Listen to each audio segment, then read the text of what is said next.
চট্টগ্রামে নির্বাচনী গণসংযোগে বিএনপি প্রার্থী গুলিবিদ্ধ, নিহত এক। অন্তর্বর্তী সরকারের নিন্দা। রাউজানে 2 গ্রুপের সংঘর্ষে গুলিবিদ্ধ আরও 4। মধ্যপ্রাচ্যে শ্রমবাজার সংকুচিত হয়ে আসলেও দুয়ার খুলছে জাপানে প্রয়োজনীয় প্রশিক্ষণ ও ভাষাগত দক্ষতা অর্জনে বড় চ্যালেঞ্জ। নেটিভ ট্রেনার প্রত্যেকটা টিটিসিতে দেওয়া সম্ভব হয় না, পাশাপাশি এক্সপার্ট ট্রেনাররাও কিন্তু লোকাল প্রতিষ্ঠানে গিয়ে কিন্তু তারা কিন্তু কাজ করতে চায় না। দেশে গাণিতিক হারে বাড়ছে পারিবারিক সহিংসতা। 9 মাসে প্রাণ গেছে 456 জনের। পরকীয়া সামাজিক মাধ্যমকে দুষছেন অপরাধ বিশেষজ্ঞরা। পারিবারিক সহিংসতা বৃদ্ধির মূল কারণ যদি আমি বলতে চাই, সেটা হচ্ছে পুরুষতান্ত্রিক যে একটা প্রভাব আছে সিদ্ধান্ত দেওয়ার ক্ষেত্রে, এটার একটা প্রভাব। আরেকটা হচ্ছে সোশ্যাল মিডিয়ার একটা খারাপ ব্যবহার। চট্টগ্রামে অপরিকল্পিত উন্নয়নে 2 দশকে হারিয়েছে 40% পুকুর দিকে। প্রকৃতি হত্যায় বেড়েছে জলাবদ্ধতা ও উষ্ণতা। সিটি কর্পোরেশন এলাকার ভিতরে আমরা পিএস অনুযায়ী 4600টা পুকুর ছিল, বর্তমানে আমরা পেয়েছি 2954টা পুকুর। এবং মাঠে ব্যস্ততা না থাকলেও নানা বিতর্কে সরগরম দেশের নারী ক্রিকেট। আধিপত্য আর ড্রেসিং রুমে দলীয়করণ নিয়ে মুখোমুখি সুপ্তা জ্যোতি।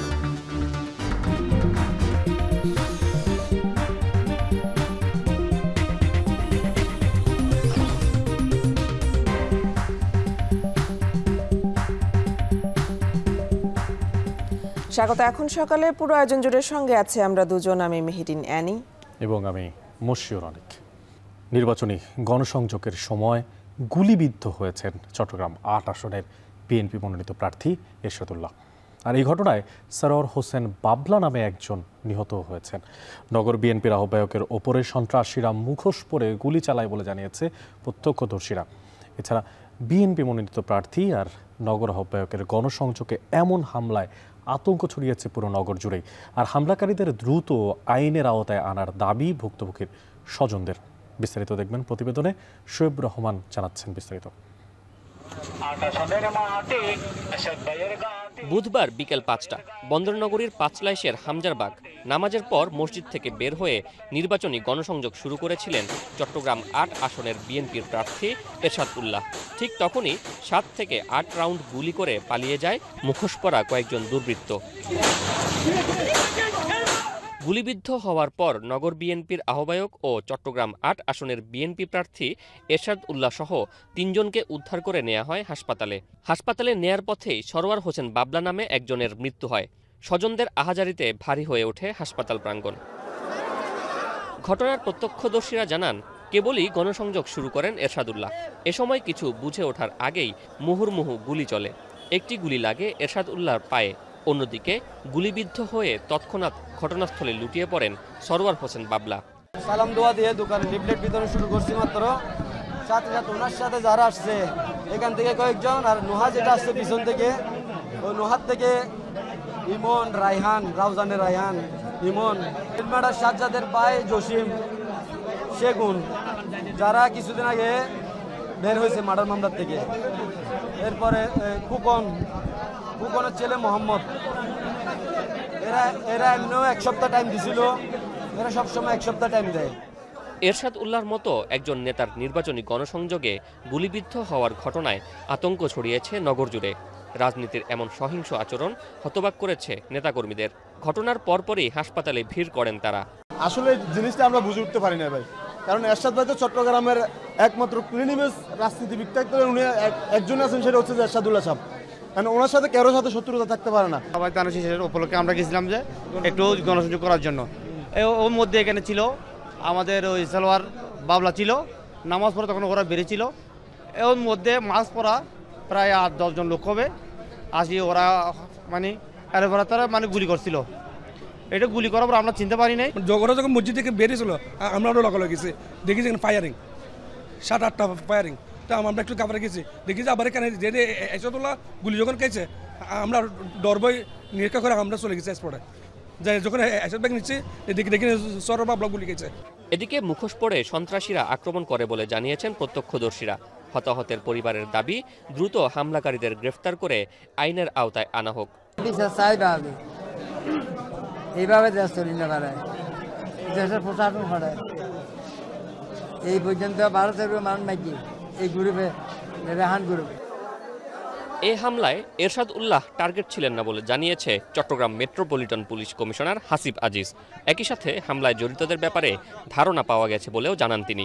দ্রুতই অভিযান শুরু হবে। আমরা আরও ফার্দার এটা তদন্ত করব, তবে প্রাথমিকভাবে আমরা কিছু অনুমান করছি যে কারা করেছে কাজটা। এরশাদুল্লাহ সাহেব ওনার এদের টার্গেট ছিলেন না, টার্গেট যে ছিল সে মারা গিয়েছে সরোয়ার বাবু। সকল ভোটার এবং সকল প্রার্থীকে স্বনির্বন্ধ অনুরোধ জানাবো যে ওনারা যাতে নির্বাচনের ব্যাপারে আরও উৎসাহ এবং উদ্দীপনা নিয়ে নির্বাচনের ক্যাম্পেইনে ওনারা শুরু করেন। গুলিবিদ্ধ এরশাদুল্লাহ শঙ্কামুক্ত বলে জানিয়েছেন চিকিৎসকরা। শোয়েব রহমান, এখন, চট্টগ্রাম। গণসংযোগের সময় বিএনপি প্রার্থীর উপর হামলা ও একজনের মৃত্যুর ঘটনায় নিন্দা জানিয়েছেন বিএনপি মহাসচিব মির্জা ফখরুল ইসলাম আলমগীর। বুধবার বিবৃতিতে বিএনপি মহাসচিব বলেন, আগামী জাতীয় সংসদ নির্বাচনকে বাধাগ্রস্ত করতেই এ ধরনের ঘটনা ঘটানো হয়েছে।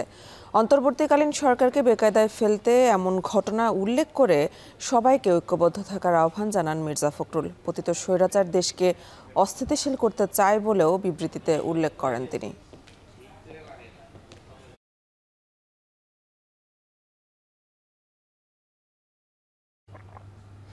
চট্টগ্রাম ৮ আসনের বিএনপির প্রার্থী এরশাদুল্লাহর নির্বাচনী গণসংযোগে সহিংস হামলার ঘটনায় গভীর নিন্দা জানিয়েছে অন্তর্বর্তী সরকার। আর সেই সাথে সরকার এই অপরাধমূলক কর্মকাণ্ডে গভীর উদ্বেগ প্রকাশ এবং গণতান্ত্রিক প্রক্রিয়ায় অংশগ্রহণকারী সকল প্রার্থী এবং নাগরিকদের নিরাপত্তা আর অধিকার রক্ষায় দৃঢ় অঙ্গীকারও পুনর্ব্যক্ত করেছে। বুধবার রাতে এক বিবৃতিতে বলা হয়, এই ঘটনায় প্রধান উপদেষ্টা অপরাধীদের শনাক্ত ও গ্রেফতারের সর্বোচ্চ প্রচেষ্টা চালাতে নিরাপত্তা বাহিনীকে নির্দেশ দিয়েছে অন্তর্বর্তী সরকার।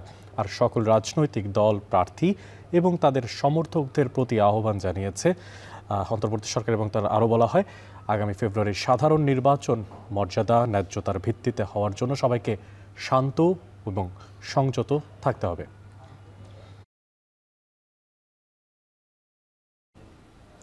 এদিকে চট্টগ্রামের রাউজানে বিএনপির ২ গ্রুপের সংঘর্ষে প্রতিপক্ষের গুলিতে ৪ যুবক গুলিবিদ্ধ হয়েছেন।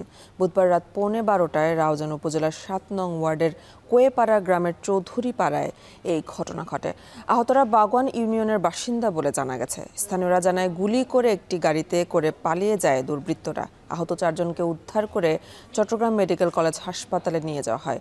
এদের মধ্যে একজনের অবস্থা আশঙ্কাজনক বলে জানা গেছে। আহত ৪ জনই বিএনপি নেতা গিয়াসউদ্দিন কাদের চৌধুরীর অনুসারী বলে জানা গেছে। তবে কী কারণে ঘটনাটি ঘটেছে তা জানা যায়নি। আধিপত্য বিস্তার কেন্দ্র করে বিএনপির ২ গ্রুপের মধ্যে প্রায়ই সংঘর্ষণের ঘটনা ঘটে রাউজানে। ৫ আগস্টের পর ১৭টি খুনের ঘটনায় এ পর্যন্ত নিহত হয়েছেন বিএনপি ও এর অঙ্গ সংগঠনের অন্তত ১২ নেতাকর্মী।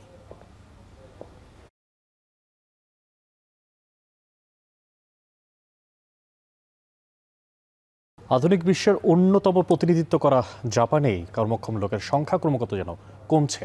তীব্র হচ্ছে শ্রমিক ঘাটতি, আর এই ঘাটতি পূরণে বিভিন্ন ক্যাটাগরিতে বিদেশি শ্রমিক নিয়োগ দিচ্ছে দেশটি। আর এতে বাংলাদেশি কর্মী পাঠানোর সুযোগ আর চাহিদা উভয়ই বাড়ছে। মধ্যপ্রাচ্যের বাজার যখন সংকুচিত হয়ে আসছে, তখন জাপান এই সম্ভাবনার দুয়ার খুলে দিল। তবে দেশটিতে কর্মী পাঠানোর ক্ষেত্রে সবচাইতে বড় যেই চ্যালেঞ্জ তা হলো ভাষাগত দক্ষতা অর্জন। আর সরকারি বেসরকারি পর্যায়ে জাপানিজ প্রশিক্ষক নিয়োগ আর বাংলাদেশি প্রশিক্ষকদের প্রয়োজনীয় প্রশিক্ষণ নিশ্চিত করার তাগিদ দিচ্ছেন সংশ্লিষ্টরা। বিস্তারিত তথ্যপাত্র তুলে ধরছেন কামরুল হাসান জনি। জাপানে একদিকে কমছে জন্মহার, অন্যদিকে বাড়ছে বয়স্কদের সংখ্যা। এতে করে কমছে কর্মক্ষমদের সংখ্যা। ২০৪০ সাল নাগাদ দেশটিতে শ্রমিক ঘাটতি ১,১০,০০,০০০ ছাড়িয়ে যেতে পারে। ক্রমবর্ধমান শ্রমিক সংকট মোকাবিলায় বাংলাদেশ থেকে ১,০০,০০০ শ্রমিক নিয়োগ দিতে চায় দেশটি। Technical intern training programme, TITP ও বিশেষ দক্ষতা সম্পন্ন কর্মীর আওতায় আগামী ৫ বছর এই কর্মী নিয়োগ প্রক্রিয়ার পরিকল্পনা দেশটির। ইতোমধ্যে 3 ধাপে 26,000 কর্মী নিয়োগের ঘোষণাও দিয়েছে তারা। জাপানিজ ভাষা শিক্ষা প্রতিষ্ঠান ঘুরেও দেখা গেল তরুণদের জাপান যাত্রায় আগ্রহ। জাপান যাওয়ার জন্য একটু আগ্রহী আর কি, ওইখানে গেলে ভালোভাবে লাইফটা সেটেল করতে পারবো। জীবনযাপন আমাদের যেভাবে করতে হবে সেটা তারা এখান থেকে শেখানোর চেষ্টা করে। জাপানে যাওয়ার জন্য যে একটা এনভায়রনমেন্ট দরকার, যে এনভায়রনমেন্টের সাথে আমরা ম্যাচ হচ্ছে আস্তে আস্তে। দক্ষ শ্রমিকের ক্ষেত্রে ভাষা, কারিগরি শিক্ষা, পেশাগত দক্ষতা, শারীরিক যোগ্যতা, শিষ্টাচার ও সংস্কৃতির উপর মূল্যায়ন করে জাপান। কাজের ভিসা বা শিক্ষার্থী ভিসায় জাপান যাওয়ার প্রথম ও প্রধান শর্ত জাপানিজ ভাষায় দক্ষতা অর্জন। জাপানে আসার ক্ষেত্রে মূল প্রতিবন্ধকতা হচ্ছে ভাষা। আপনি যদি জাপানি ভাষায় দক্ষতা অর্জন করেন তাহলে জাপান আপনার জন্য অবারিত। জাপানের ইমিগ্রেশন অথরিটির সাথে G2G আরও আমাদের সমন্বয় সাধন করে সম্পর্ক বৃদ্ধি করতে হবে। ভাষা শিক্ষা প্রতিষ্ঠানে প্রতিনিয়ত শিক্ষার্থী বাড়লেও যোগ্য প্রশিক্ষক না পাওয়ার অভিযোগ রয়েছে। সাবেক জাপান প্রবাসী ও সাধারণ মানের প্রশিক্ষক দিয়ে চলছে বহু প্রতিষ্ঠান। এতে করে জাপান যাওয়ার প্রয়োজনীয় যোগ্যতা অর্জনে ব্যর্থ হন অনেকে। সময় দেখে যে আমাদের নেটিভ ট্রেনার প্রত্যেকটা টিটিসিতে দেওয়া সম্ভব হয় না, পাশাপাশি এক্সপার্ট ট্রেনাররাও কিন্তু লোকাল প্রতিষ্ঠানে গিয়ে কিন্তু তারা কিন্তু কাজ করতে চায় না। গত 3 বছরে জাপানে মিয়ানমার, নেপাল ও ইন্দোনেশিয়ার কর্মী বৃদ্ধি পেলেও তুলনামূলক কর্মী বাড়েনি বাংলাদেশের। জাপানের ইমিগ্রেশন সার্ভিসেস এজেন্সির পরিসংখ্যান বলছে 2024 সাল শেষে জাপানে প্রবাসী বাংলাদেশের সংখ্যা প্রায় 35,000। এর মধ্যে 10,000 রয়েছেন শিক্ষার্থী ভিসায়। গত বছর জুলাই থেকে চলতি বছরের মে পর্যন্ত একটি প্রতিষ্ঠান 30 জনের মতো কর্মী পাঠাতে সক্ষম হলেও বেশিরভাগ প্রতিষ্ঠান চাহিদা পাওয়া সত্ত্বেও বছর শেষে 10 ভাগের 1 ভাগ কর্মীও পাঠাতে পারেনি। আগে ধারণা করা হয়তো যে তারা হয়তো বিদেশ চলে গিয়ে অন দ্য জব তারা জিনিসটা শিখবে এবং সেই হিসাবে তারা কাজটা করবে, কিন্তু এখন সারা পৃথিবীতেই কিন্তু এই জিনিসটা একটা ধরেন যে কম্পিউটার বা এই টেকনোলজিক্যাল অ্যাডভান্সমেন্টের কারণে কিন্তু সাধারণ শ্রমিকের ডিমান্ডটা দিন দিন কমে যাচ্ছে এবং দক্ষতার প্রতি জোর দেওয়া হচ্ছে। জাপানে কর্মী নিয়োগ সংক্রান্ত সমস্যা নিরসনে প্রবাসী কল্যাণ ও বৈদেশিক কর্মসংস্থান মন্ত্রণালয় থেকে জাপান সেল গঠন করা হয়েছে। তবে এই বিষয়ে দায়িত্বপ্রাপ্ত কোনো কর্মকর্তা ক্যামেরায় কথা বলতে রাজি হননি। জাপান থেকে অভিজ্ঞ প্রশিক্ষক এনে দেশের প্রশিক্ষকদের দক্ষতা উন্নয়নে দীর্ঘমেয়াদী কর্মসূচি গ্রহণের পরামর্শ দিয়েছে টোকিও বাংলাদেশ দূতাবাস। সরকারি তালিকাভুক্ত এজেন্সির মাধ্যমে কর্মী নিয়োগের তাগাদাও তাদের। কেবল ঢাকাতেই জাপানি ভাষা শিক্ষার এ ধরনের প্রতিষ্ঠান আছে প্রায় 300টির মতো। বাড়ছে সেখানে শিক্ষার্থী বিষয় আবেদনের সংখ্যা। তবে শ্রমবাজার সম্প্রসারণের জন্য জাপানের শ্রমিক ব্যবস্থা বিশ্লেষণের উপর জোর দিতে হবে বাংলাদেশের। কামরুল হাসান জনি, এখন, ঢাকা। দেশে প্রতিনিয়ত বাড়ছে পারিবারিক সহিংসতা। আইন ও সালিশ কেন্দ্রের সবশেষ পরিসংখ্যান বলছে গেল 9 মাস পারিবারিক কলহে প্রাণ হারিয়েছে 456 জন, যা 2024 সাল থেকেও প্রায় 13% বেশি। যেখানে 169 জন নারীকে হত্যা করেছে তার স্বামী নিজেই। পুলিশের তথ্যমতে শুধু রাজধানীতেই প্রতি মাসে পারিবারিক সহিংসতায় হত্যা মামলা করছে 20 থেকে 22 জন। জমিনের বিরোধ, সামাজিক মাধ্যমে বিবাহ বহির্ভূত সম্পর্ক আর পারিবারিক মূল্যবোধের অভাবে ঘটছে সহিংসতা বলছেন সমাজ ও অপরাধ বিশেষজ্ঞরা। আতিক সামাজিক ক্যামেরায় মেহরাব সুমনের প্রতিবেদনে বিস্তারিত। বাবাকে হত্যার পর ছেলেকে বাঁচাতে অপহরণের নাটক সাজায় মা ছেলে মিলে। সন্ধ্যার পরে কইলো যে হয় এই ছেলেটা ওই তার বাপরে কুবাইছে, পরে চাকু হাতে বটি হাতে, গায়ে রক্ত, পরে বের হয়ে গেছে। শুধু একটি ঘটনা নয়, প্রায় প্রতিদিনই দেশের কোথাও না কোথাও ঘটছে এমন পারিবারিক হত্যাকাণ্ড। দীর্ঘ 3 বছর প্রেমের পর বিয়ে করেন মোটর মেকানিক জুনায়েদ। বিয়ের পর জানতে পারেন তার স্ত্রীর বিবাহ বহির্ভূত সম্পর্কের কথা। তখন স্ত্রীকে হত্যার পর নিজে করেন আত্মহত্যা।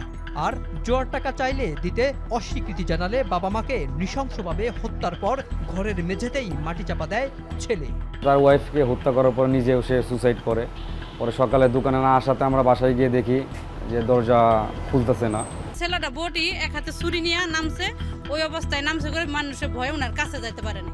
ভালোবাসা, বিশ্বাস আর রক্তের সম্পর্কের বন্ধনে ফাটল ধরাচ্ছে হিংসা, অবিশ্বাস আর প্রতিশোধ। গত 9 মাসে দেশে 456টি পারিবারিক হত্যার ঘটনা ঘটেছে, যা আগের বছরের তুলনায় প্রায় 13% বেশি। এর মধ্যে স্বামীর হাতেই প্রাণ হারিয়েছে অন্তত 169 জন নারী। সামাজিক যোগাযোগ মাধ্যমে বিবাহ বহির্ভূত সম্পর্ক, জমি নিয়ে বিরোধ এবং জুয়া আর মাদকাসক্তির টাকার লেনদেন এখন পারিবারিক সহিংসতার বড় কারণ হয়ে দাঁড়িয়েছে। শুধুমাত্র রাজধানীতে প্রতি মাসে প্রায় 20 থেকে 22 জন পারিবারিক হত্যাকাণ্ডের শিকার বলে জানান পুলিশ। গড়ে 20 থেকে 22টির মতো খুনের ঘটনা সংঘটিত হয়। এর মধ্যে একটা উল্লেখযোগ্য অংশ অবশ্যই পারিবারিক বা দাম্পত্য কলহের জের ধরে ঘটে থাকে। পুরুষতান্ত্রিক সমাজ ব্যবস্থা, অর্থনৈতিক অসচ্ছলতা আর সামাজিক যোগাযোগ মাধ্যমের অপব্যবহারেই বাড়ছে পারিবারিক সহিংসতা। এছাড়া মূল্যবোধের অবক্ষয় আর বিচারের দীর্ঘসূত্রিতাকে বড় কারণ বলে মনে করেন বিশেষজ্ঞরা। বর্তমানে পারিবারিক সহিংসতা বৃদ্ধির মূল কারণ যদি আমি বলতে চাই, সেটা হচ্ছে পুরুষতান্ত্রিক যে একটা প্রভাব আছে সিদ্ধান্ত দেওয়ার ক্ষেত্রে, এটার একটা প্রভাব। আরেকটা হচ্ছে সোশ্যাল মিডিয়ার একটা খারাপ ব্যবহার। যে ধরনের নীতি নৈতিকতার কিংবা যে ধরনের আস্থার, শ্রদ্ধার, সম্মানের সম্পর্ক থাকা দরকার, এই জায়গাগুলোতে যথেষ্ট ঘাটতি আছে। সামাজিক আন্দোলন, পারিবারিক শিক্ষা আর ধর্মীয় মূল্যবোধ জাগ্রত করার পরামর্শ ধর্মীয় নেতার। পারিবারিক শিক্ষা এর সাথে ধর্মীয় শিক্ষা, যদি মোরাল এডুকেশনকে যদি আমরা অ্যাড্রেস করতে পারি, যখন দিনের এই শিক্ষা মানুষের ভিতরে চলে আসবে, তখন ওই সমাজটা শান্তি, স্থিতিশীলতা, নিরাপত্তার বাঁধনে পরিণত হয়ে যাবে। এছাড়া পরিবারের সঠিক মূল্যায়ন আর বোঝাপড়ার মাধ্যমে সহিংসতা কমানো যেতে পারে বলে মনে করেন এই সমাজ ও অপরাধ বিশেষজ্ঞ। পরিবারকে আরো জুৎসই, আরো সময় উপযোগী করার জন্য পরিবার ভিত্তিক সেবা ব্যবস্থা সরকারের পক্ষ থেকে চালু করা, এই 3টি ব্যবস্থা যদি চালু করা যায়, যথাযথভাবে চালু করা যায়, তখন এই পারিবারিক সহিংসতা বা সংঘাত সহিংসতার প্রসঙ্গগুলোকে নিয়ন্ত্রণ করা যায়। মানুষ সামাজিক জীব, সমাজের প্রয়োজনেই গড়ে ওঠে পরিবার। এই পরিবার থেকে যখন ব্যক্তি স্বার্থকে বেশি প্রাধান্য দেওয়া হয়, তখন শুরু হয় পারিবারিক কলহ, সমাজ হয় নষ্ট। এ নষ্ট সমাজ থেকে মুক্তি পেতে দরকার মূল্যবোধ সম্পন্ন পারিবারিক ও নৈতিক শিক্ষা, এমনটাই মনে করেন বিশেষজ্ঞরা।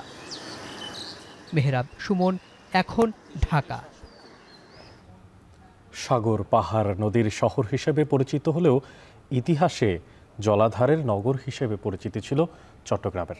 সম্রাট্য জমিদার, ধর্নাট্য ব্যবসায়ী, মোগল সম্রাট বা রেলের বিকাশে যেই শহরে একসময় প্রাণ সঞ্চার করত প্রায় 5000-এর মতো পুকুর আর দিঘি, প্রাকৃতিক সেই রূপ আর পাখির ঝাঁকে ধরা দিত এক ভালোবাসার শহর। অথচ অপরিকল্পিত উন্নয়নের ডামাডোলে হারিয়ে গেছে সেই সমস্ত জলাধারের জৌলুস। সিডিএ কর্তৃপক্ষ বলছে 2 দশকে এই নগরের দৃশ্যপট থেকে হারিয়ে গেছে প্রায় 40% পুকুর, দিঘি। আর এতে শুধু প্রকৃতির যে রুক্ষতা তা যে বেড়েছে, শুধু তাই নয়, সাথে বেড়েছে নগরের উষ্ণতা আর অগ্নিঝুঁকিও। বিস্তারিত তথ্যপাত্র তুলে ধরছেন ফয়সাল করিম। দিঘির বুকে শান্ত জলের মায়াবী খেলা, শীতল হাওয়া শরীরে দোলা দিয়ে জুড়িয়ে দেয় মন। ক্লান্ত পথিক, তৃষ্ণার্ত পাখির দল বা তপ্ত নাগরিক এই জলের সাথে হৃদয় মেলায়। প্রকৃতি যখন উষ্ণ, এই শহর যখন বিষণ্ণ কিংবা মানুষ যখন ক্লান্ত, তখন এই জল হাওয়া যোগায় বেঁচে থাকার গান। সাগর, পাহাড় আর নদীর শহর হিসেবে পরিচিতি থাকলেও একসময় ইতিহাসের পাতায় জলাধারের নগর হিসেবে খ্যাতি ছিল এই মায়াবিনী চট্টগ্রামের। সম্ভ্রান্ত জমিদার, ধনাঢ্য ব্যবসায়ীর উদ্যোগ কিংবা রেলের বিকাশে যেখানে প্রাণ সঞ্চার করেছিল এমন অসংখ্য দিঘি নয়তো জলাধার, যেসব ঘিরে শাপলা শালুকের হাসি, পাখিদের কলকাকলি, নয়তো জলের হৃদস্পন্দনে মানুষ খুঁজে পেত প্রকৃতির সাথে তার বন্ধুত্ব। শহরের মানচিত্রে ভালোবাসা আর প্রশান্তির এমন প্রায় 5000 জলাধার একসময় খুঁজে পাওয়া গেলেও সেসবের অনেকগুলোই আজ হারিয়ে যাওয়া সোনালী অতীত। নগরের হারিয়ে যাওয়া জলাধার নিয়ে সরকারি বিভিন্ন সংস্থার ভিন্ন রকম তথ্য থাকলেও উন্নয়ন কর্তৃপক্ষের এই কর্মকর্তা বলছেন 50 বছরে নগর থেকে হারিয়ে গেছে অন্তত 35% জলাধার। সিটি কর্পোরেশন এলাকার ভিতরে আমরা পিএস অনুযায়ী 4600টা পুকুর ছিল, বর্তমানে আমরা পেয়েছি 2954টা পুকুর। আমাদের এবং এই ২৯৫৪ পুকুর আমাদের অবশ্য সংরক্ষণের তালিকায় আছে। এগুলো যাতে ভবিষ্যতে কোনোভাবে যেন ভরাট হতে না পারে সে নির্দেশনা আমাদের মাস্টার প্ল্যানে থাকবে। ছোট হয়ে আসা এই তালিকায় কোনো মতে দম ফেলছে ভেলুয়ার দিঘি, আসকার দিঘি, খাজার দিঘি, বলুয়ার দিঘির মতো মাত্র ২৮টি দিঘি। ইতিহাসবিদ ও গবেষকদের মতে এগুলোর নামকরণ হতো খননকারী তার বংশ বা প্রিয়জনের নামে। এসবের সাথে জড়িয়ে আছে লোকগাথা, যুদ্ধের ইতিহাস বা নানা কল্পকাহিনী। একসময়ের সবুজ চট্টগ্রামের উষ্ণতা নিয়ন্ত্রণের পাশাপাশি এক একটি জলাধার ছিল জীবন্ত বাস্তুতন্ত্র।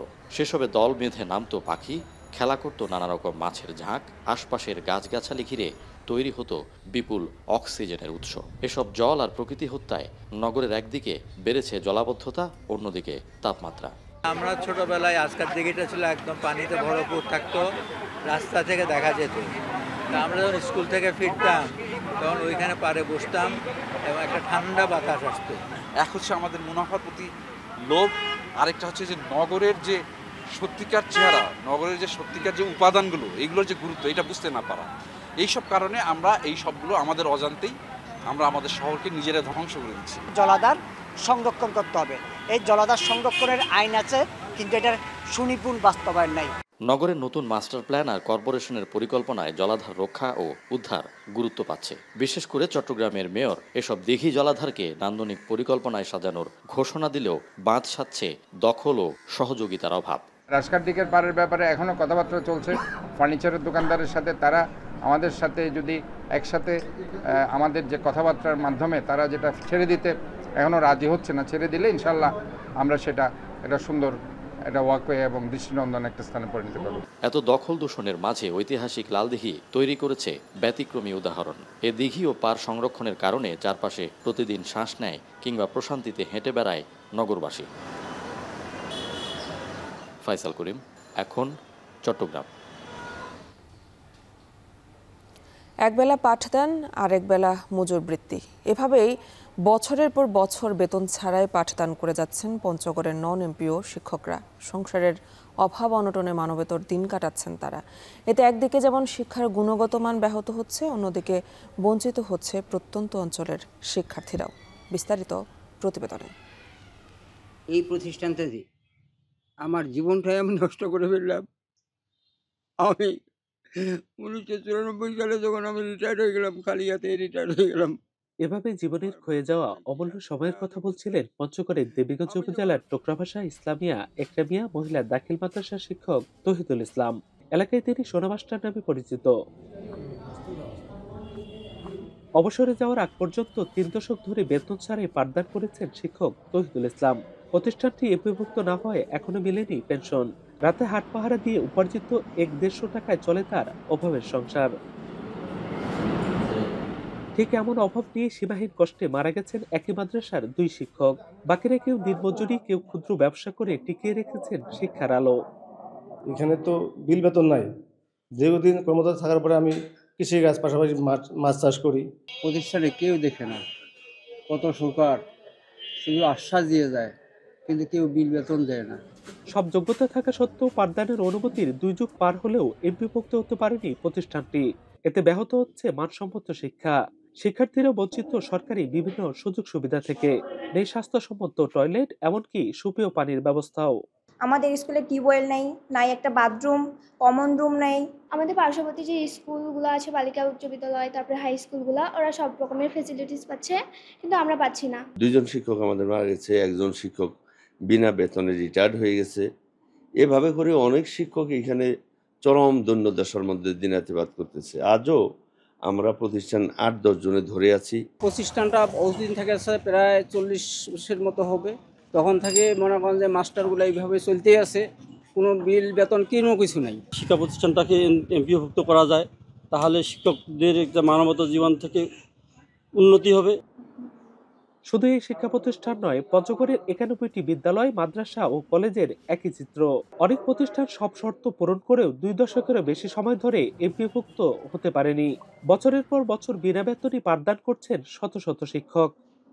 30 জন শিক্ষক কর্মচারী রয়েছে, তারা অত্যন্ত মানবতার জীবনযাপন করছে। খুবই মানবতার জীবনযাপন করতেছে প্রতিষ্ঠানটি এমপিওভুক্ত না হওয়ার কারণে। নন এমপিওভুক্ত শিক্ষক কর্মচারী যারা আছেন তাদেরকে তাদের এই মানবেতর জীবনযাপন থেকে উদ্ধার করার লক্ষ্যে সরকারের ব্যবস্থা নেওয়া উচিত। নন এমপিও শিক্ষা প্রতিষ্ঠানগুলো সরেজমিনে তদন্ত করে দ্রুত এমপিও ভুক্তির আশ্বাস জেলা শিক্ষা কর্মকর্তার। এই প্রতিষ্ঠানগুলো সরেজমিনে তদন্ত করে যদি এই প্রতিষ্ঠানগুলো এমপিভুক্ত করার যোগ্যতা থাকে তাহলে অতি শীঘ্রই এমপিভুক্ত করে তাদের একটা ন্যূনতম জীবন জীবিকার একটা পথ নির্বাহের একটা ব্যবস্থা দেওয়া হোক। স্থানীয়দের অভিযোগ, রাজনৈতিক পক্ষপাত আর প্রশাসনিক জটিলতায় দিনের পর দিন ঝুলে আছে এসব শিক্ষা প্রতিষ্ঠানের এমপিও ভুক্তি। শিক্ষার আলোয় যারা জাতিকে আলোকিত করবে তাদেরই ঘর এখন অন্ধকার অভাবনটনে ভরা। জীবনের শেষ মুহূর্তে এসে কবে আলো আসবে, কবে পাবেন বেতন, সেই আশায় বুক বেঁধে আছেন শত শত শিক্ষক। লুৎফর রহমান, এখন পঞ্চগড়। চিকিৎসক সংকট সহ নানা অব্যবস্থাপনায় বান্দরবান সদর হাসপাতালে ব্যাহত হচ্ছে চিকিৎসা কার্যক্রম। ময়লা আবর্জনায় নোংরা হাসপাতালের পরিবেশ, আর এতে প্রতিনিয়ত বিড়ম্বনার শিকার হতে হচ্ছে সেবা প্রত্যাশীদের। পর্যাপ্ত জনবল, চিকিৎসকের অভাবেই এই অবস্থা বলছে হাসপাতাল কর্তৃপক্ষ। বান্দরবান থেকে রিজভী রাহাতের প্রতিবেদনে দেখবেন বিস্তারিত। চিকিৎসক সংকটে ব্যাহত হচ্ছে বান্দরবান সদর হাসপাতালের স্বাস্থ্যসেবা। প্রতিনিয়ত ভোগান্তি পোহাতে হচ্ছে শত শত রোগীর। বড় কোনো অপারেশন থিয়েটার ও আইসিইউ সেবা না থাকলেও প্রতিদিন শত শত রোগী সেবা নিতে আসেন এই হাসপাতালে। কিন্তু চিকিৎসক সংকটে প্রয়োজনীয় চিকিৎসা থেকে বঞ্চিত হচ্ছেন তারা। কাগজে কলমে ২৭ জন থাকার কথা থাকলেও সদর হাসপাতালে রয়েছেন ১৫ জন, কিন্তু তারাও নিয়মিত আসেন না কর্মস্থলে। তাছাড়া বিশেষজ্ঞ চিকিৎসক কর্মস্থলে আসেন সপ্তাহে ১ থেকে ২ দিন। ঘন্টার পর ঘন্টা অপেক্ষা করেও কাঙ্ক্ষিত সেবা না পেয়ে ফিরে যান রোগীরা। বান্দরবনে এটি সবচেয়ে বড় হাসপাতাল, কিন্তু এখানে ডাক্তাররা ঠিকমতো আসে না। সিনিয়র যারা ডাক্তার আসে তারাও বিশেষ করে রোগী দেখে না, রাউন্ডে যায়, কিন্তু এখানে গরিব যারা অসহায় রোগী আছে তাদেরকে এরকম ভালো করে দেখে না। হাজারো মানুষের সুচিকিৎসার একটা আশ্রয়স্থল, কিন্তু ওখানে ডাক্তার এবং জনবল সংকট থাকার কারণে সুচিকিৎসাটা পাচ্ছে না। ন্যূনতম কিছু হলেই চিটাগাং রেফার করে দেওয়া হয়। ডাক্তার যে সংকট, এই সমস্যাটা প্রশাসনিকভাবে যেভাবে নিরসন করা যায় অতি দ্রুত যাতে নিরসন করা হয়। তবে এসব সংকট নিরসনে দ্রুত প্রয়োজনীয় পদক্ষেপ নেওয়ার কথা জানান এই কর্মকর্তা। 100 শয্যার জনবল যতদিন আসলে আমরা পাচ্ছি না, ততদিন এই রোগীদেরকে সন্তোষজনক সুবিধাজনক এই সার্ভিসগুলি দেওয়া আসলে সম্ভবপর হয়ে ওঠে। সংকট কাটিয়ে উঠলে আমরা রোগীদের যে সার্ভিসটা দেওয়া যায় এটা আরো ভালো করে সুচারুরূপে সুন্দরভাবে দেওয়া সম্ভব। ২০০৫ সালে ৫০ থেকে ১০০ শয্যার হাসপাতালে উন্নীত করা হয় বান্দরবান সদর হাসপাতালকে। তবে শয্যা সংখ্যা বাড়ানো হলেও বাড়েনি জনবল। এখন বান্দরবান শীতকালীন সবজি উৎপাদন না করে শুধু সবজির চারা চাষ করছেন যশোরের আব্দুলপুরের কয়েকশো কৃষক। বিশেষ ব্যবস্থাপনায় প্রায় ৩০ কোটি উন্নত মানের সবজির চারা উৎপাদন হচ্ছে এখানে, যার বাজার মূল্য ২৫ কোটি টাকারও বেশি। এখানকার উৎপাদিত সবজি চারা স্থানীয় চাহিদা মিটিয়ে চলে যাচ্ছে দেশের বিভিন্ন জেলায়। বিস্তারিত রিপন হোসেনের প্রতিবেদনে ছবি তুলেছেন এনামুল হক। যশোরের চৌগাছা সড়কের আব্দুলপুর গ্রামের রাস্তার দুপাশে দেখা মেলে পলিথিনে ঢাকা সবজি বীজতলার। প্রতি বছর আষাঢ় মাস থেকে বিশেষ ব্যবস্থায় বীজতলা প্রস্তুত করে বাঁধাকপি, ফুলকপি, টমেটো, বেগুন, মরিচ সহ বিভিন্ন সবজির বীজ বপন করেন এ গ্রামের কৃষকরা। এরপর ওই বীজ অঙ্কুরোদ্গমের মাধ্যমে চারা গজালে তা পরিচর্যা করে ১ মাস বয়সে তুলে দেন অন্য কৃষকদের হাতে। আব্দুলপুর গ্রামের কৃষক রফিকুল ইসলাম ২ বিঘা জমিতে বাঁধাকপি, ফুলকপি, টমেটো, বেগুন সহ বিভিন্ন জাতের চারা উৎপাদন করেছেন। ৬ মাসে চারা উৎপাদনে তার খরচ হয় ২০ থেকে ২৫ লাখ টাকা, যার বিপরীতে ৩০ থেকে ৩৫ লাখ টাকার চারা বিক্রির আশা তার। আসলে এতে তো ব্যয়বহুল খরচ হয়, এই খরচটা সেভ করার জন্য আপনার কৃষকরা আমাদের কাছ থেকে নেয়। আমরা তারা যা বাড়িতে ফেললে যা খরচ হয় তার প্রায় হাজারে আপনার ৩00-৪০০ টাকা কমে আমরা এটা আর কি তাকে দিই। অনলাইনে আমাদের পেজ খোলা আছে, এইতে আমাদের অর্ডার দেয়। আমরা চিটাগাং পর্যন্ত দিই, আপনার দিনাজপুর, রংপুর, সিলেট, বগুড়া এসব সাইটেও চলে যায়। ২০০৫ সালে ৫০ থেকে ১০০ শয্যার হাসপাতালে উন্নীত করা হয় বান্দরবান সদর হাসপাতালকে। তবে শয্যা সংখ্যা বাড়ানো হলেও বাড়েনি জনবল। এখানে উৎপাদিত চারা ঝিকরগাছা, গদখালি, নাভারন, চৌগাছা সহ পার্শ্ববর্তী জেলার কৃষক ও সবজি চারার পাইকারি ব্যবসায়ীরা ক্রয় করে নিয়ে যান। এবছর চারার দাম কম বলে জানান চারা উৎপাদনকারীরা।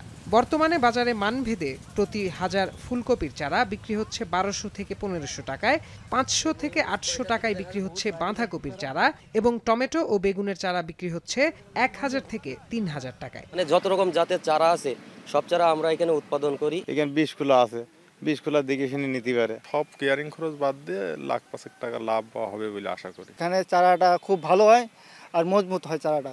আমরা এখান থেকে চারা নিলে কোনো দিন ঠকি না। মানসম্মত চারা উৎপাদনে কৃষি বিভাগের পক্ষ থেকে প্রযুক্তি ও কারিগরি সহায়তার পাশাপাশি কৃষকদের বাজার ব্যবস্থা সহ নানা পরামর্শ দেওয়া হচ্ছে বলে জানান এ কৃষি কর্মকর্তা। উপজেলা কৃষি অফিস থেকে তাদের বিভিন্ন সময় আমরা চারা উৎপাদনের উপরে বিভিন্ন ধরনের প্রশিক্ষণ দিয়ে থাকি এবং আমাদের যারা ভালো চাষি আছে তাদেরকে আমরা বিভিন্ন সময় পুরস্কারের আওতায় এনে তাদেরকে উৎসাহ প্রদানের কাজটি আমাদের চলমান রয়েছে। যশোরে 40 বিঘা জমিতে বিভিন্ন সবজির বীজ রোপণ করেন কৃষকরা, যা থেকে 30 কোটি চারা উৎপাদন হয় এবং এসব চারার বাজার মূল্য দাঁড়ায় প্রায় 25 কোটি টাকায়। এখন যশোর। মেহেরপুরে প্রকৃতিতে মিলছে শীতের আগমনী বার্তা। গরমের তীব্রতা কমে অনুভূত হচ্ছে হালকা ঠান্ডা ভাব। সবুজ ঘাস, মাঠের ফসল আর গাছের পাতায় শিশির বিন্দু আর কুয়াশা জানান দিচ্ছে শীত আসছে। শীতের আগমনী বার্তার বিস্তারিত জানাতে মেহেরপুর ভৈরব নদীর পাড় থেকে যুক্ত হচ্ছেন সহকর্মী মুজাহিদ আল মুন্না। মুন্না, মেহেরপুরের গেল কয়েকদিনের তাপমাত্রা ডিগ্রি কত সেলসিয়াস কমেছে আর শীতের আবহাওয়ার পরিস্থিতি আর পাশাপাশি নদীর পার জানতে চাই আপনার থেকে বিস্তারিত।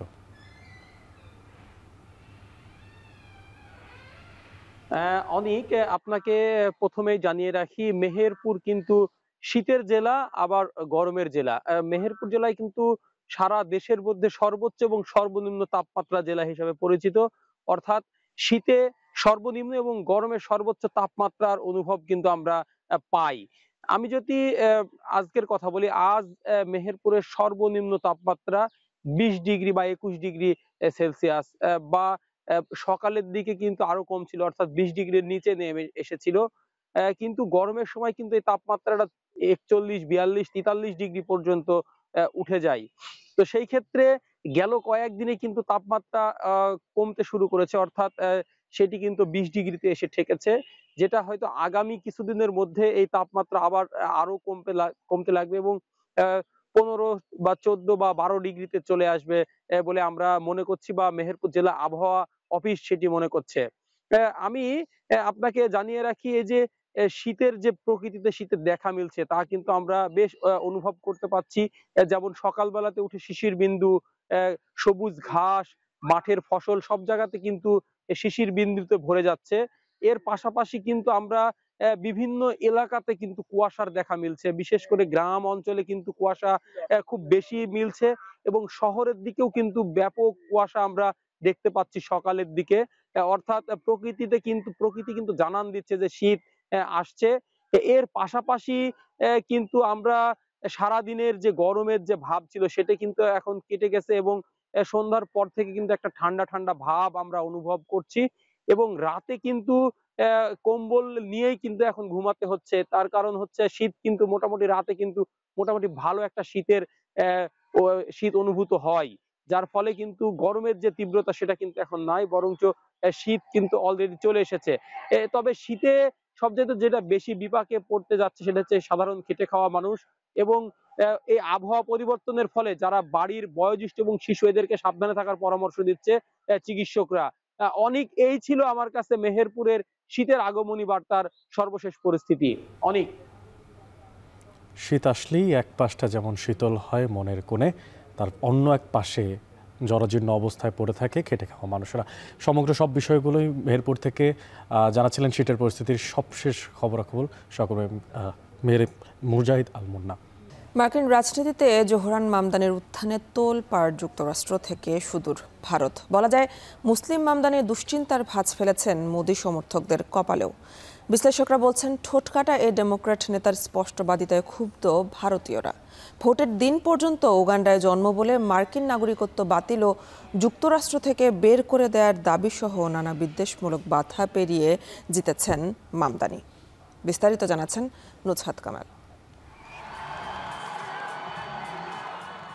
গেল ২৪ জুন ডেমোক্রেটিক পার্টির মেয়রাল প্রাইমারিতে জয়ী হয়ে নতুন চমক হিসেবে মার্কিন রাজনীতির ময়দানে উত্থান শুরু জোহরান মামদানির। প্রচারণার শুরু থেকেই তীব্র বিদ্বেষ পাশ কাটিয়ে নিশ্চিত করলেন চূড়ান্ত জয়।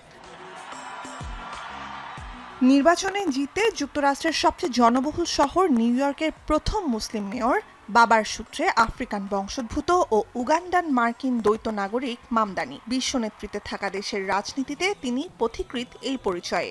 সাথে আছে মায়ের সূত্রে গাঁথা দক্ষিণ এশীয় ও ভারতীয় বংশোদ্ভূত পরিচয়, যে পরিচয়ে তিনি রোষের কারণ খোদ ভারতীয়দের কাছেই। বিরোধী রিপাবলিকান শিবিরের পর এই বিদ্বেষের বড় অংশের নেপথ্যে কট্টর হিন্দুরা।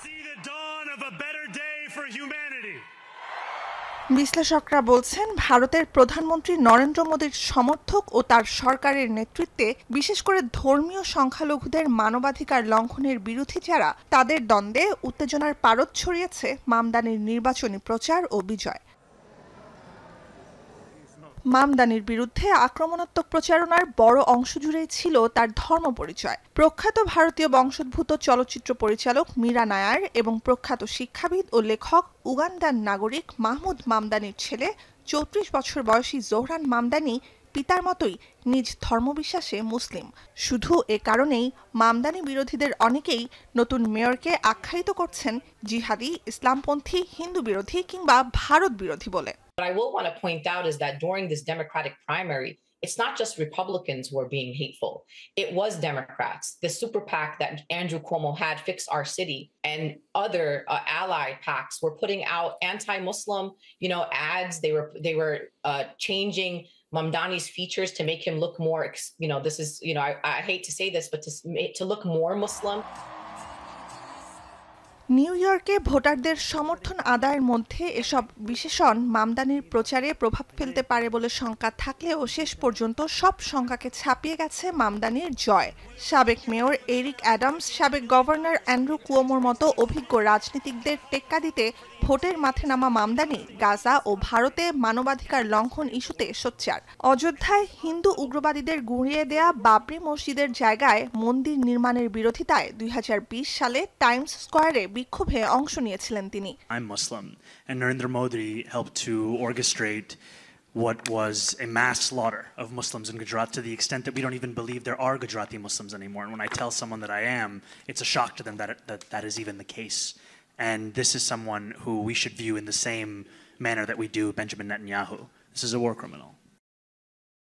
মোদি নিউ ইয়র্কে গেলে তার সাথে দেখা করবেন কি না এমন প্রশ্নের উত্তরে মামদানি ভারতীয় প্রধানমন্ত্রীকে আখ্যায়িত করেছিলেন যুদ্ধাপরাধী হিসেবে। কারণ হিসেবে তুলে ধরেছিলেন ২০০২ সালে মোদি গুজরাটের মুখ্যমন্ত্রী থাকাকালীন হিন্দু মুসলিম দাঙ্গা, হাজারো মানুষের মৃত্যু যাদের বড় অংশই মুসলিম, এবং সহিংসতার সময় মোদির নীরবতার কথা, যে ঘটনার পর ধর্মবিশ্বাসের স্বাধীনতায় গুরুতর আঘাত হানার অভিযোগে মোদির ভিসা বাতিল করেছিল যুক্তরাষ্ট্র।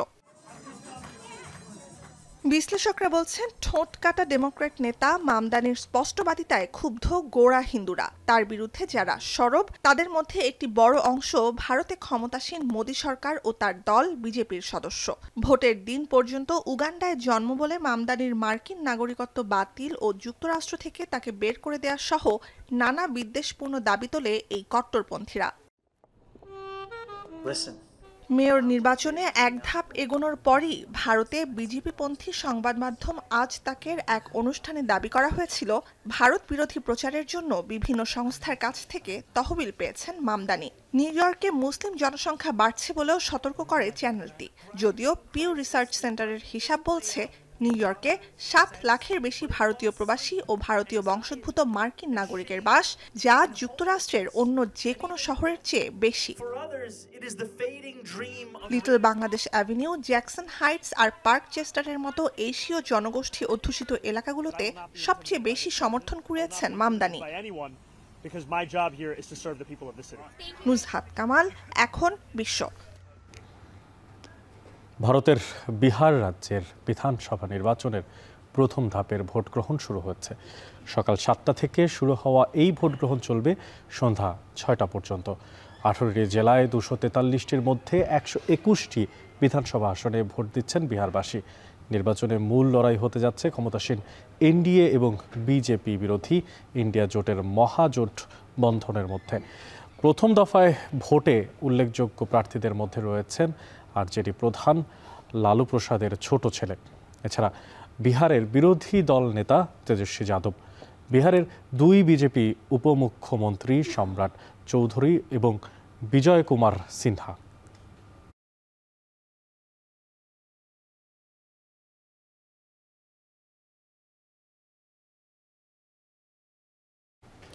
দেখা মিলল 2025 সালের সবচেয়ে বড় চাঁদ বা সুপারমুন। স্থানীয় সময় বুধবার সন্ধ্যায় প্রথমবারের মতো অস্ট্রেলিয়ার সিডনি শহরে দেখা মেলে বছরের সবচেয়ে বড় চাঁদের। শহরের বন্ডাই বিচের উপর জ্বলজ্বল করতে দেখা যায় চাঁদকে।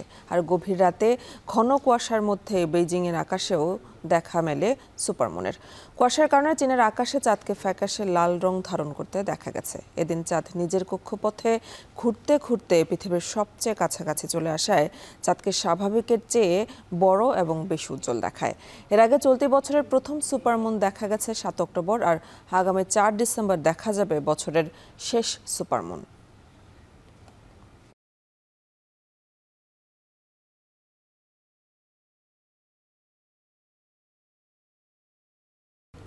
পাল্টাপাল্টি অভিযোগ আর ড্রেসিং রুমে দলীয়করণের অভিযোগ। দেশের নারী ক্রিকেট ব্যস্ত মাঠের বাইরের নানাবিধ বিতর্কে। আর জাতীয় দলের 2 অধিনায়কের মুখোমুখি অবস্থানের মাঝেই এখন টিভিকে ড্রেসিং রুমের অবস্থা জানিয়েছেন সিনিয়র ক্রিকেটার শারমিন সুপ্তা। আলাপ করেছেন নারী ক্রিকেটের সম্ভাবনা নিয়েও। বিস্তারিত দেখবেন জুবাইর আহমেদের প্রতিবেদনে। অস্থির এক সময় পার করছে দেশের নারী ক্রিকেট। মাঠে খেলা না থাকলেও মাঠের বাইরে চলছে মন্তব্যের ছোড়াছড়ি, আছে গুঞ্জন, অভিযোগের পাহাড়। সমস্যার সমাধানে বিবৃতি দিয়ে ব্যস্ত হতে হয়েছে ক্রিকেট বোর্ডকে। মুখ খুলেছেন নারী দলের অধিনায়ক নিগার সুলতানা জ্যোতিও। অভিযোগের শুরু সাবেক অধিনায়ক জাহানার আলমের এক সাক্ষাৎকার থেকে, যেখানে ড্রেসিং রুমে বর্তমান অধিনায়ক জ্যোতির স্বেচ্ছাচারিতা, দলীয়করণ সহ একগুচ্ছ অভিযোগ করেছেন এই পেসার। ব্যাপক আকারের প্রতিক্রিয়ার পর ক্রিকেট বোর্ড অবশ্য পক্ষ নিয়েছে ক্রিকেটারদের। সামাজিক যোগাযোগ মাধ্যমে নিগার সুলতানা জ্যোতিও গুজব ছড়ানোর পাল্টা অভিযোগ জানিয়েছেন। ড্রেসিং রুমের সিনিয়র সদস্য শারমিন আক্তার সুপ্তা অবশ্য এসব মন্তব্যকে একপাশে সরিয়ে রেখেছেন গুঞ্জন হিসেবে। ক্রিকেটারদের মধ্যে সম্পর্কগুলো স্বাভাবিক আছে বলেই জানালেন তিনি, দেখেননি বিভক্তির চিহ্ন। আমি তো দেখছি যে সব ঠিকঠাক আছে, এবং এখন এক একজনের চিন্তা ধারণা বা আপনার বলার ওয়ে আলাদা থাকতেই পারে। বাট আমার কাছে মনে হয় যখন কেউ, আপনি দেখেন আপনার দৃষ্টিভঙ্গি একরকম, আমার দৃষ্টিভঙ্গি একরকম, আপনিও বাংলাদেশের ভালো চান, আমিও বাংলাদেশের ভালো চাই, মতের পার্থক্য থাকতেই পারে। বাট আমি বলবো না যে এমন কিছু হয়েছে যেটা নিয়ে আসলে খুব বেশি গুঞ্জন বা কোনো কিছু এরকম হয়েছে, সেটা আমার কাছে চোখে পড়েনি। আমার কাছে আপাতত তো আমি ড্রেসিং রুমে লাস্ট 1 বছরে, আমি আমার লাস্ট 1 বছরেরটা বলবো যে আমি লাস্ট 1 বছরে আমি কোনো কিছু তেমন কিছু ফেস করিনি। সম্প্রতি শেষ হওয়া নারী বিশ্বকাপটায় খুব একটা সুসময় যায়নি বাংলাদেশের। ব্যাটিং ইউনিটের রান খরায় স্কোর বোর্ডে ছিল না বড় পুঁজি, লড়াই করেও হারতে হয়েছে একাধিক ম্যাচে। সুপ্তা অবশ্য বিশ্বাস করেন বড় মঞ্চে সাফল্যের জন্য ভালো উইকেটে খেলা দরকার টাইগ্রেসদের। এবং আমাদের উইকেটের স্বল্পতা আছে, এটা আমরা সবাই জানি, এবং মাঠের স্বল্পতা আছে। বাহিরে যেটা হয় আসলে ওদের উইকেটগুলো রেস্ট পায়। আমাদের লিগগুলো চালানো কিন্তু আসলেই বিসিবির জন্য ডিফিকাল্ট হয়ে যায়। র্যান্ডম খেলা থাকার কারণে আমার কাছে মনে হয় উইকেটটা একটা ভেরি করে।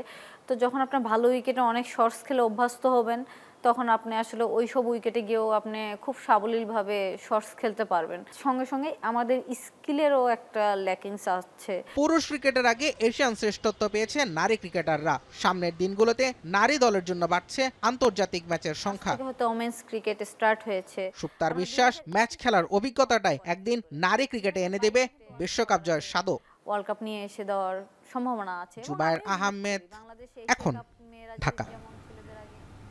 শেষ করছি এখন সকাল, তবে তার আগে শিরোনামগুলো আরো একবার।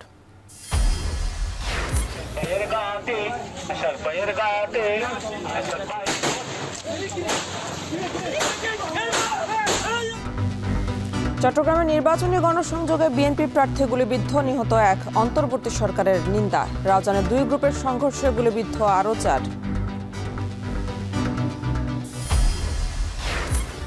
মধ্যপ্রাচ্যে শ্রমবাজার সংকুচিত হয়ে আসলেও দুয়ার খুলছে জাপানে। প্রয়োজনীয় প্রশিক্ষণ ও ভাষাগত দক্ষতা অর্জনই বড় চ্যালেঞ্জ। নেটিভ ট্রেনার প্রত্যেকটা টিটিসিতে দেওয়া সম্ভব হয় না, পাশাপাশি এক্সপার্ট ট্রেনাররাও কিন্তু লোকাল প্রতিষ্ঠানে গিয়ে কিন্তু তারা কিন্তু কাজ করতে চায় না। দেশে গাণিতিক হারে বাড়ছে পারিবারিক সহিংসতা, 9 মাসে প্রাণ গেছে 456 জনের। পরকীয়া, সামাজিক মাধ্যমকে দুষছেন অপরাধ বিজ্ঞানীরা। পারিবারিক সহিংসতা বৃদ্ধির মূল কারণ সোশ্যাল মিডিয়ার একটা খারাপ ব্যবহার। চট্টগ্রামে অপরিকল্পিত উন্নয়নে 2 দশকে হারিয়েছে 40% পুকুর দিঘি। প্রকৃতি হত্যায় বেড়েছে জলাবদ্ধতা ও উষ্ণতা। সিটি কর্পোরেশন এলাকার ভিতরে আমরা পিএস অনুযায়ী 4600টা পুকুর ছিল, বর্তমানে আমরা পেয়েছি 2954টা পুকুর। এবং মাঠে ব্যস্ততা না থাকলেও নানা বিতর্কে সরগরম দেশের নারী ক্রিকেট। আধিপত্য আর ড্রেসিং রুমের দলীয়করণ নিয়ে মুখোমুখি সুপ্তা জ্যোতি।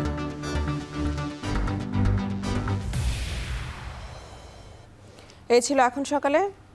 সাথে থাকার জন্য ধন্যবাদ সবাইকে।